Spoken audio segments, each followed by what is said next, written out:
I also spoke to the former Defence Minister, Senator David Johnston, and began by asking him whether he thought the $30 billion spend was justified.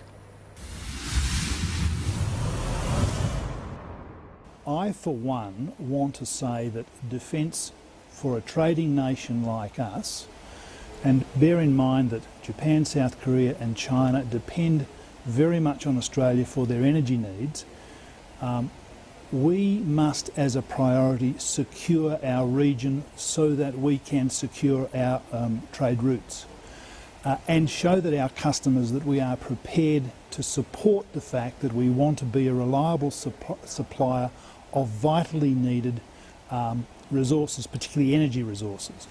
Now, I liken it to a household that's having a tight budget. The first thing you do is you put aside and pay for those things that you think you must have. And I think defence is an insurance policy. I think we need to secure our borders. We need to fight the cyber war.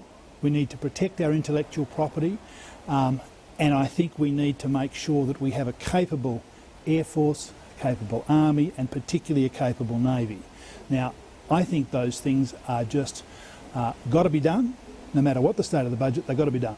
And we've got to roll the sleeves up and make sure that we can secure the nation so that the infrastructure investment we do and the budgetary changes we do in the long term are not going to be under threat from outside influence. What about China? This white paper does make it Australia's displeasure clear about the militarisation on the Spratly Islands, but instead of using language like concern, should Australia be more explicit and be asking China, if not demanding China, not to do what it's doing? Well, look, the white paper talks in language that's non-confrontationalist because it's a speculative document. It's dealing with current threats and prospective threats. As commentators, I think we need to be very, very careful. The Prime Minister, the National Security Committee of Cabinet and the Defence Minister are the people that know on a day-to-day basis what is happening tactically and strategically in our region. Is it changing on a day-to-day basis as your experience as Defence Minister? Sure. Was it that delicate? Well, at the we've time? got Operation Gateway that flies up that route, Vietnam, Malaysia, up into the South China Sea. We have ships and we have satellites and we have aircraft reporting back on a daily basis as to what is happening.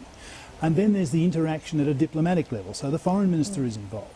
Now, all of these things mean that it's a bit of a moving feast. For backbenchers to want to pontificate about what we should or shouldn't be doing, I think is a little bit of a bridge too far. So I'm prepared to say that if the Defence Minister thinks that we should be doing things to voice our direct displeasure, if the Foreign Minister agrees with that and the Prime Minister takes that view, I'm satisfied that they have, again, their finger on the pulse and that Australia's posture is the correct one.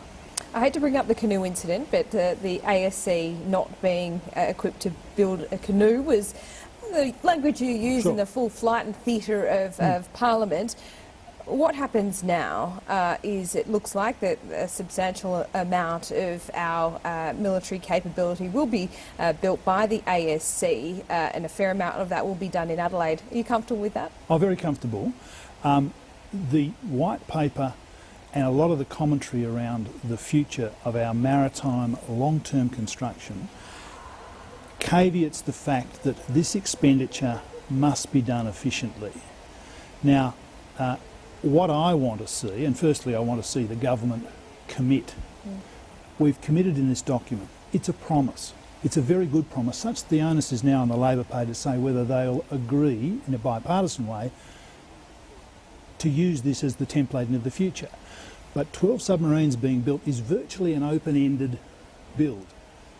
Now, the onus also moves on to the South Australian Government and to industry to meet the government's investment. Now, ASC is a government-owned business enterprise. Private industry would do a better job. Simple as that. From my point of view, and I would argue that. I think now industry needs to start talking to government about how they bring cost-effective discipline and all of the technology that good business brings to what is now a guaranteed long-term industry for South Australia. And so I think it's a win-win right across the board. And now we have a situation where industry can actually invest. The South Australians can be confident they have a long-term industry.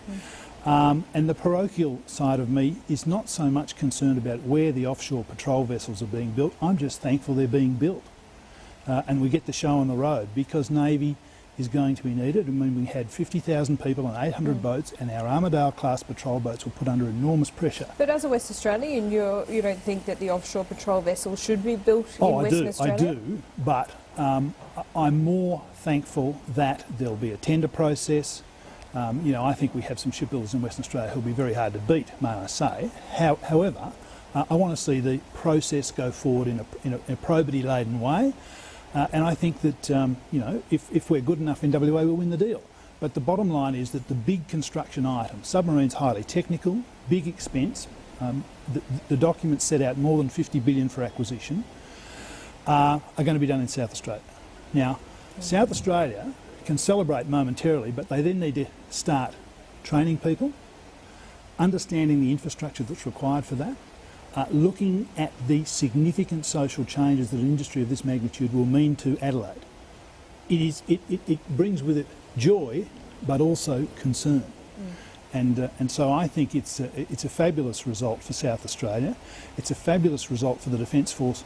They now have a funding envelope that secures them for at least 10 years. And this is what I had been on about for many, many years prior to government. And I'm just so pleased that Marise Payne has done such a wonderful job in delivering this, and you know, she deserves all the credit.